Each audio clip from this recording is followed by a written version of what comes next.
as well. Now, who was Muhammad? Muhammad Mustafa was born in 570 AD and he died in 632 AD. He fled to Medina in 622 AD after Khadija's death. Now, who was Khadija? Muhammad married Khadija when he was 25 and she was 40 years old. Her cousin Varakwa was a Roman Catholic and she came from a Roman Catholic convent. So we could say she was a Roman Catholic nun. She was super rich.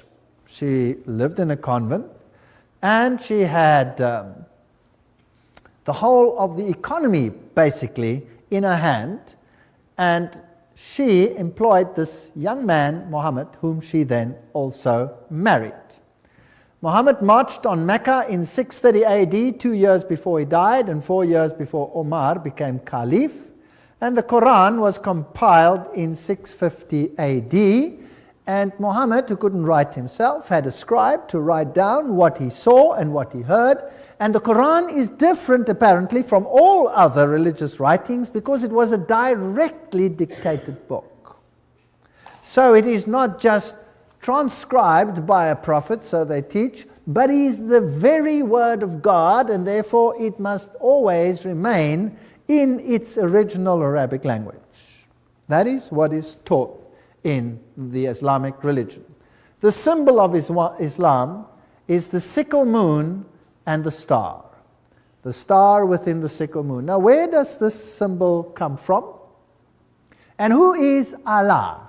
Well, let's go to some interesting quotes, also from encyclopedias of religion and etc. Allah, he was the moon god who married the sun goddess. Together they produced 3 goddesses who were called the daughters of Allah. These 3 goddesses were called Allat, Al-Uzza, and Manat. The Encyclopedia of Religion mentions that Allah is a pre-Islamic name corresponding to the Babylonian Bel. We read in Morals and Dogma, page 451, the Arabian word Aldebaran means the foremost or leading star, and it could only have been so named when it did precede or lead all others. The year then opened with the sun in Taurus and the multitude of ancient sculptures both in Assyria and Egypt, wherein the bull appears with lunette or crescent horns and the disk of the sun between them, are direct allusions to important festivals of the first new moon of the year, and there was everywhere an annual celebration of the festival of the first new moon when the year opened with Sol, the sun, and Luna, the moon, in Taurus. And the symbol of Taurus is that one over there. The crescent and disk combined always represent the conjunctive sun and moon. Adoration of the celestic cow, Mehet Veret, there's the all-seeing eye, the eye of Osiris. Here are the horns, there is the disk in the horns, and it also represented the plunging of the sun god into the womb of the mother to be born by Isis. So the horns are also a representation of the moon, the sickle moon. So in later religions, or from Babylon itself, Assyrian style, there you have the half moon with a solar disk in it. And the same over here, enlarged. Note that this is Baal Hadad, the birth of the sun. If we go to Mesopotamia, we'll find the old symbol of Baal and Bel was exactly the same, the half moon and the star in it, representing the birth of the sun. Isis and Osiris, the male-female aspect. So this would be Ashtoreth and Tammuz, or Isis and Horus, the male-female. The same you find in Egyptian, as we have already discussed. Now, the papacy has exactly the same thing, because the Pope is today the representative of the Babylonian religion. So when he says the Mass, he has a round wafer disc, its roundness coming as a symbol of Baal. And after a Mass, it is placed in a monstrance, which is a half moon. So then you have the birth of the sun, and you have it symbolized in this form. Here's a Roman Catholic church in Germany, and it has this interesting clock on it, which I photographed. There's the moon, and there is the star. So the symbol that Catholicism uses is the star and the sickle moon. And this star, by the way, is exactly the same star as is used in Islam. Isn't that interesting? I wonder who gave rise to whom. Obviously, the one who is first can only give rise to the one who comes second, and not the one second give rise to the one who comes first. Isn't that correct? If we think about it. So, in Catholicism, we find the half moon or the sickle moon with the deities in them. Mary is always depicted as coming out of a cave. Now, the ancient deities always came out of a cave. Loyola, the Jesuit, received all his information in a cave, and it is interesting that Muhammad received all of his information in a cave. That's paganism. That has nothing to do with Christianity. Now here we see in Islamic countries, in this particular one over here, we have this strange structure over here, and we have a statue of Mary on top of it. And Mary there appeared, apparently, as this little gazelle. But before the king shot it, it changed into Mary, and she told him to build a monastery. And that she did, or that he did, and there is the monastery high up on a hill. It's interesting that Mary always appears in the cave. In Fatima, she's in the cave. In Lourdes, she's in the cave. The Pope is always visiting the cave and worshipping in the cave. The Hittites used the symbol of the half moon and the solar deity. This symbol today, of course, is used by none other than the United Nations. Well, let us travel to an Islamic country today. Here is a Catholic cathedral in Amman. And I'm photographing this Catholic cathedral standing at the mosque. So I'm standing on the ground of the mosque and I'm photographing the Catholic cathedral right opposite. Now, it's interesting how Catholicism and Islam stand side by side in all the Islamic countries. And every time, I am so surprised to see the cathedral and the mosque next to each other. You see, if you know the inside religion, behind the scenes they're actually the same. So if I look at the symbolism on the outside of the Catholic cathedral, I have the symbol of the sun, because it was the symbol of the sun worship. And the cross, of course, the symbol also of the sun god. And there is the symbol of the sun. If I go across the street, and there is the great Abdullah Mosque, one of the finest, built by King Abdullah. On the gates you have the symbols of the sun. Same symbolism, same religion. On top, of course, now here you have the moon, the sickle moon, which the Catholic Church had on the clock. It was a symbol of Baal, or Baal. Inside this mosque, there are, of course, no pews, because in Islam you bow down and kneel on the floor, on the carpet. And if you look up at the tremendous dome, you have again the great solar blazes in this wonderful building. Islamic dress, well, you can look at old-fashioned Catholic nuns and you will find that the dress is identical. Catholic nuns wear the same dress as Islamic women of Orthodox faith. Inside the mosque, the women are not that important. They are relegated to the side. The men get the central positions. They are praying there with beads. In Catholicism, you pray with beads. You pray with rosaries. Now, which other religion has the priesthood just for men? The Roman Catholic Church is exactly the same, and here you have the same position in the Islamic world. The Islamic all-seeing eye, this is a very prominent structure that is used in all of Islam, and you will not find a taxi cab anywhere in the Islamic countries that will not have the all-seeing eye there as a protection. Of course, it's used in Catholicism as well, and it's on the US dollar and all these interesting places. It is, of course, the Eye of Hathor, the Eye of Osiris, on an Egyptian temple. There it is, on a Roman Catholic pulpit. Another one on a Roman Catholic cathedral. Luxor temple. I have them, but I won't show them. Now, this is an ancient pagan site. The Luxor temple, one of the great relics of past times. Now, here we're going into the entrance, and oops, what's that? That's a mosque. Now, where's that mosque built? You don't mean the mosque is built into the Luxor temple? Is that possible? Well, let's go a little bit closer. Yes, there it is. It's in the Luxor temple. What does that tell you? If you had to build a Christian church today, would you go and choose the ancient pagan temple of Baal and build your church right in it? Yes or no? No, of course not. But what if the secret religion is really the same old ancient religion of Lucifer worship? Would you then perhaps do it? Perhaps, yes. So there they've done it.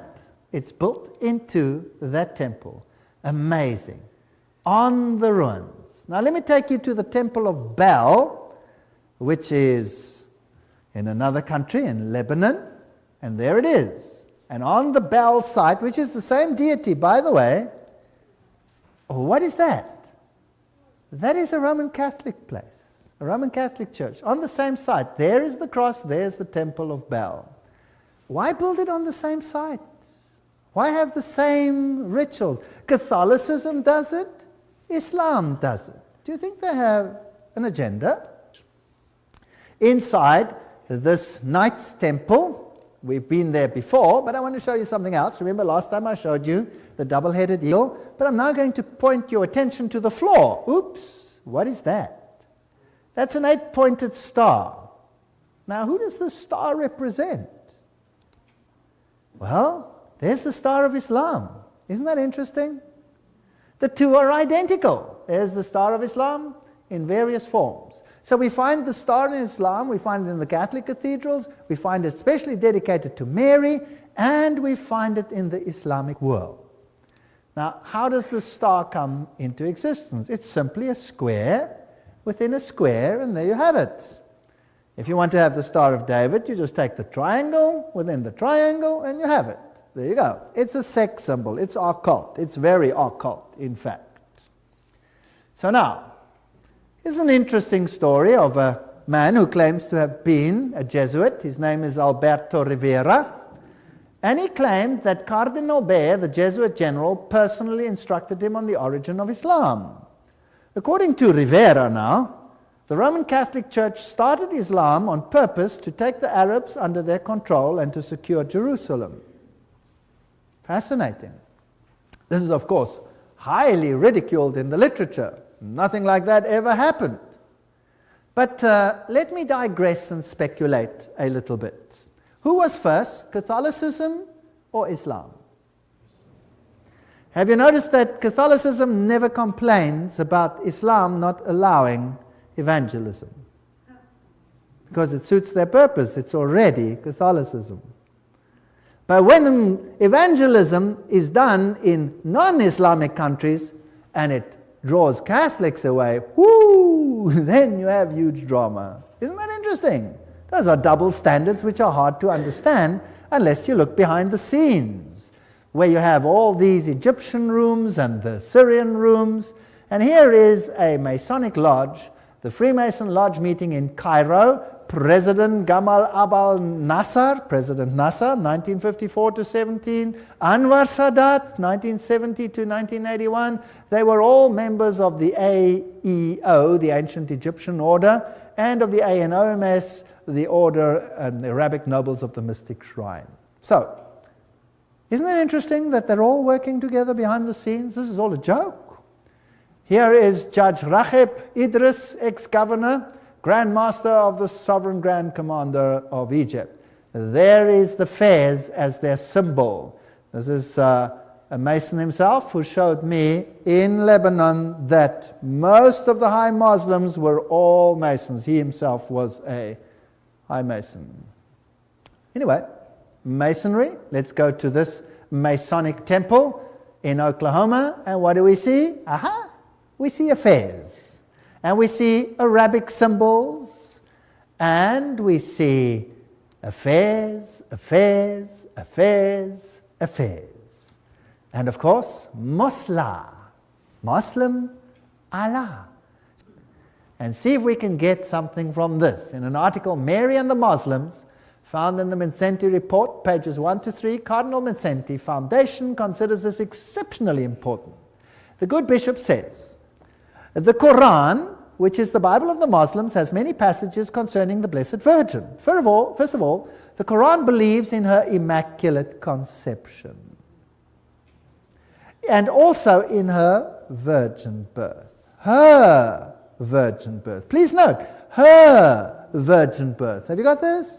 The third chapter of Quran places the history of Mary's family in a genealogy which goes back through Abraham, Noah, and Adam. When one compares the Quran's description of the birth of Mary with the apocryphal gospel, who says the apocryphal gospels must be accepted as canonical? Who says that? The Vatican said that at Council of Trent. Okay, the birth of Mary, one is tempted to believe that Muhammad very much depended upon the latter. You see, Muhammad was married to a Roman Catholic nun, the whole family was Roman Catholic, and he received his doctrines straight from the pits of the bottomless pit. That's what the Bible says. So this doctrine started spreading. And they used Islam first to counteract Christianity, later on splitting it up to get rid of the enemies of Christ, or to get rid of Christ's followers, and then to get rid of all the enemies of Rome. Both books describe the old age and the definite sterility of the mother of Mary. Isn't that fascinating stuff? Joseph inquired how she conceived Jesus without a father. Mary answered, do you not know that God, when he created the wheat, had no need of seed, etc.? The Quran has verses of the Annunciation, Visitation, Nativity. Angels are pictured accompanying the Blessed Mother and saying, "O Mary, God has chosen you and purified you and elected you above all the women of the earth." Do you see the links? Who created who? Did Catholicism create Islam, or did perhaps Islam, you think, create Catholicism? Can't be, because Catholicism was there before Islam. Same doctrine. There is such a strong defense of the divinity of Mary here in the Quran, in the 4th book, attributed to the condemnation of the Jews, to their monstrous calumny against the Virgin Mary. Now it gets even more exciting. So, the bishop says, the two largest religions in the world believe in the fervent devotion to Mary and hold her virtues in very high esteem. And they say, the Muslims and the Catholics comprise 2 billion people. Together, well, we're in control. And all we need then is the Orthodox Church. They also have this. It is true, too, that there are large numbers of Protestants who hold Mary in great favor. Give up your religion, folks. Join the club, or else. We'll see. The great Mother Teresa made this point when she summed up the matter in simple and forthright words. No Mary, no Jesus. Isn't that interesting? Wow. Okay. And now let's see about the doctrine of Jesus Christ. This is where we're heading. And of Christ in the Bible and the Quran, but the Quran says Christ was altogether saved from the indignity of the cross. Christ never died on the cross. That's what the Quran teaches. Who also teaches that? Spiritualists, the insiders. Because Christ, remember, didn't die for you. Did you see that Hort taught the same thing?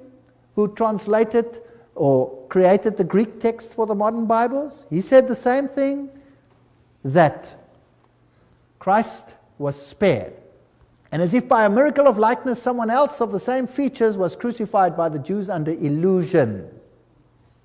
Says the Quran, verse 157, and they, Jews, said in boast, we killed Christ Jesus, the son of Mary, the apostles of God, in the knowledge of God, but they killed him not, nor crucified him, but it was made to appear to them, and those who differ therein are full of doubts, with no certain knowledge, but only conjectures to follow for a surety. They killed him not. What does that say? Jesus did not die for you. This is satanic occult teaching. Verse 158, nay, God raised him up unto himself, and God is mighty wise, and there is none of the people of the book but must believe in him before his death. So, the Quran is directly against Jesus Christ, and the insiders in the Western world are directly against Jesus Christ, and so the Jesuits. While the Jews claim to have killed Christ on the cross, It is also a cardinal point of faith to the Orthodox Christian churches that Jesus Christ gave of his life on the cross. He was buried after crucifixion. On the third day he rose again, blah, blah, blah. That he met his disciples and was afterwards taken up bodily to heaven. In fact, this is the belief which formed the basis of the theological doctrine of blood sacrifice, vicarious atonement for sins, which is, however, losing its force with the modern age, an age of action and retribution. Isn't that what Hort said? Yes or no? Is there a difference between the Catholic theologians and Islam? Yes or no? None whatsoever. Who is controlling who? God is indignant, says the Quran, explanation here. God is indignant if Christ is believed to be God himself. Christ is not even the Son of God, but only an apostle like several others. This is the truth behind the scenes. Here you have rock stars bowing down before the Pope. You have Yasser Arafat's kissing the Pope's ring. Protestant preachers, what do they say on the issue? Well, let's listen to May 30, 1997 on the David Frost program. Billy Graham said, I think Islam is misunderstood too because Muhammad has a great respect for Jesus. Ha! Has he read what they say? And he called Jesus the greatest of the prophets except himself. Man exalting himself above the Son of God. And I think that we're closer to Islam than we really think we are. Billy Graham, aren't you speaking Masonic language? What about Robert Schuller? Did an interview with Larry King referring to a meeting with the Grand Mufti. Schuller bragged, I have seldom met with a man whom I felt an immediate kinship of spirit and an agreement of faith and philosophy quite like I have with the Grand Mufti of the Muslim faith. What are these Protestant preachers doing? Larry King live interview with Robert Schuller, Christmas Eve 1999. King asking why he met the Grand Mufti. And why are you here? The idea of bringing religions together, right? Absolutely, says Schuller. We are in totally new era. The age of being able to indoctrinate people is finished. King, does this visit Robert Schuller give you encouragement? Schuller, oh, absolutely. The Grand Mufti said religion is like rain that falls. The extremists pollute water. I predict we're going to focus in the next millennium as religious leaders to clean up the pollution in religion. Wow. I think those that don't want to go along with the synthesis, the pain of the separateness is going to become so great that the troublers of Israel, those who say there is no other name under heaven and earth whereby you can be saved, they're going to be in trouble. Maybe this is the last time you will hear a message like this. Who knows? Take note. Benjamin Chavis, he was the former vice president of the National Council of Churches. What did he have to say? He stated that his ministry has always been ecumenical and interfaith. There's a linkage between Judaism, Christianity, and Islam, and I believe that there should be a great trialogue, not dialogue, but a trialogue between these three great revealed religions. In 1997, he announced he is converting to Islam and becoming a member of Reverend Louis Farrakhan's Nation of Islam. He claimed that he still believes in Jesus Christ, but he expects his announcement to shock many of the Christian friends and fellow members of the clergy. And then he goes on to say, he also insists that it really hasn't changed. Nothing's changed. He states, if you pour water from one glass to another glass, the composition of the water is the same. I am who I am. No difference between Islam and Christianity. Of course, if you're an insider, there won't be a difference because you're both worshipping at the same shrine. The God of Judaism is the God of Christianity, is the God of Islam. Sorry, not in my case. My God died for me. They say he didn't die for me. They've got a different one. What's that? The Pope kissing the Quran? Yes. Here's the photo of the Pope at the end of the audience with the Patriarch Raphael of Iraq, where the Pope bowed to the Muslim holy book, the Quran, presented to him by the delegation. Of course, I have numerous slides for you where the Islamics come and bow down before the Pope. Catholicism, from the beginning, has controlled Islam. Islam is just a tool of esoterics to indoctrinate people into accepting a synthesis. And we are right at the end of time.